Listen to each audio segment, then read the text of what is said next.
Hi hello ನಮಸ್ಕಾರ. Welcome back to my channel. ಸೌಭಾಗ್ಯವತಿಯ ಸ್ತ್ರೀಯ ಲಕ್ಷಣಗಳು. ಪತಿವ್ರತ ಧರ್ಮವನ್ನು ಪಾಲಿಸುವುದು ಸೌಭಾಗ್ಯವತಿ ಸ್ತ್ರೀಯ ಲಕ್ಷಣ. ಮುಂಜಾನೆ ಮತ್ತು ಸಂಜೆ ದೇವರ ಪೂಜೆ, ದೀಪ ಹಚ್ಚುವುದು, ಅಗರಬತ್ತಿ ಹಚ್ಚುವುದು, ಪೂಜೆ ಪಾಠ ಮಾಡುವುದು ಒಳ್ಳೆಯ ಸ್ತ್ರೀಯ ಲಕ್ಷಣ. ಅವಳ ಧ್ವನಿಯಲ್ಲಿ ಮಧುರತೆ ಇರಬೇಕು. ಯಾರೊಂದಿಗೂ ಜೋರು ದನಿಯಲ್ಲಿ ಮಾತನಾಡಬಾರದು.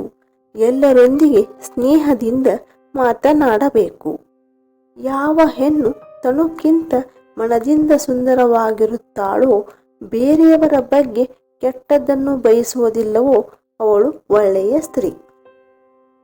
ಆಸ್ತಿಕ ಭಾವನೆಯಿಂದ ಇರುವವಳು, ಕ್ಷಮಾಗುಣವನ್ನು ಹೊಂದಿದವಳು, ಬುದ್ಧಿವಂತೆ, ತನ್ನ ಕರ್ತವ್ಯವನ್ನು ಪೂರ್ತಿ ನಿಷ್ಠೆಯಿಂದ ಪಾಲಿಸುವ ಸ್ತ್ರೀ ಲಕ್ಷ್ಮೀ ಸ್ವರೂಪಳಾಗಿರುತ್ತಾಳೆ.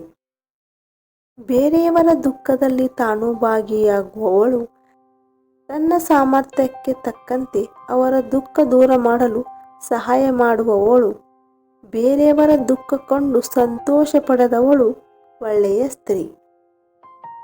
ಪ್ರತಿದಿನ ಸ್ನಾನ ಮಾಡಿ ಸ್ವಚ್ಛವಾದ ಉಡುಗೆ ಧರಿಸಿ ಅಡುಗೆ ಮನೆ ಪ್ರವೇಶಿಸುವವಳು ಸೌಭಾಗ್ಯವತಿ ಸ್ತ್ರೀ.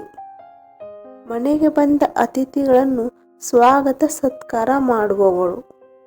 ಮನೆಯಲ್ಲಿ ಭೇದ ಭಾವ ಮಾಡದೆ ಎಲ್ಲರಿಗೂ ಒಂದೇ ಸಮಾನ ಊಟ ಬಡಿಸುವವಳು ಒಳ್ಳೆಯ ಸ್ತ್ರೀ.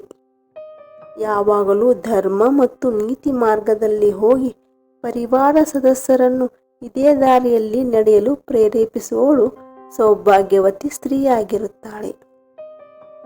ಪ್ರಿಯ ವೀಕ್ಷಕರೇ, ಈ ವಿಡಿಯೋ ನಿಮಗೆ ಇಷ್ಟವಾದಲ್ಲಿ ಲೈಕ್, ಶೇರ್, ಕಮೆಂಟ್ ಮಾಡಿ. ನಿಮ್ಮ ಲೈಕ್, ಶೇರ್, ಕಮೆಂಟ್ ನನಗೆ ನೂರಾರು ವಿಡಿಯೋ ಮಾಡಲು ಪ್ರೇರೇಪಿಸುತ್ತದೆ. ನಿಮ್ಮ ಬೆಂಬಲಕ್ಕೆ ನಾನು ಸದಾ ಚಿರಋಣಿ. ಇನ್ನೊಂದು ಉಪಯುಕ್ತ ಮಾಹಿತಿಯೊಂದಿಗೆ ಮತ್ತೆ ಭೇಟಿಯಾಗೋಣ. ಜೈ ಶ್ರೀ ಕೃಷ್ಣ.